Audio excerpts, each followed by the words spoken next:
Hello मंडळी, मी रात्री किती पण उशिरा झोपू द्या, सकाळी मात्र फिक्स मला 6 वाजता उठावं लागते.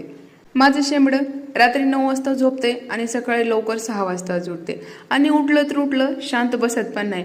तोंडावर मारणं, केस ओढणं, मग नाहीतर ध्रुवीला मग उठवते. त्याच्यामुळे उठून बसावंच लागते मला रोज सकाळी एकच प्रश्न पडते, मेरे पैदा होने का उद्देश क्या है. हे विचार करण्यातच अर्धा एक तास निघून जाते माझा. प्रत्येक दिवस सेम असते. सकाळी उठणे, घरातली कामं, लेकरांचं आवरणं, मग दिवस संपणार, परत दुसऱ्या दिवशी तेच. गावात शाळा चांगली नसल्यामुळे मी पहिलीपासून हॉस्टेललाच होते शिकायला, तर लग्न होईपर्यंत बाहेरच राहिले. एवढं शिकून शेवटी काय झालं. दुनिया का नियम ही है, चाहे कुछ भी कर लो, जाना तो भाड में ही है. मी जास्त फॅमिलीमध्ये राहिली नाही, म्हणून मला असं वाटते की मी कोणावर पण खूप लवकर भरोसा करते.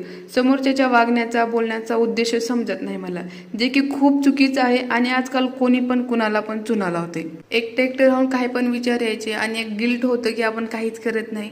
म्हणूनच व्हिडिओ बनवायला सुरुवात केली होती, स्वतःला कुठेतरी बिझी ठेवा म्हणून. मला माझ्या लेकरांसाठी खूप वाईट वाटतं यार. लग्न केलं तोपर्यंत ठीक होतं, पण लेकरू जर नाही झालं तर लोक काय नावं ठेवतील म्हणून लगेच लेकरू होऊ देणं हे खूप चुकीचं आहे. पहिले एकमेकाला टाइम द्यायला पाहिजे. 4-5 वर्ष पहिले बघायला पाहिजे की आपण एकमेकांसाठी योग्य आहे का, एकमेकाचं पटते का, आणि मगच लेकरू व्हायला पाहिजे.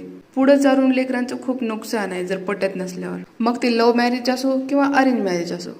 मी लेकरासाठी साधं चॉकलेट पण घेऊ शकत नाही. रात्रंदिवस काही ड्युटी संपत नाही, पण पैसे मात्र मिळत नाहीत. बाहेर साधा चाय पण कोणी फुकट देणार नाही. पण एवढं काम करून ह्या कामाची आणि घरी असण्याची काही व्हॅल्यू नाही. मला पण 2 हात 2 पाय आहेत आणि बऱ्यापैकी बुद्धी पण आहे बाहेर जाऊन काम करण्याची. परंतु लोक नाव ठेवतील म्हणून पहिले लेकरू केलं, न विचार करता, न प्लॅन करता.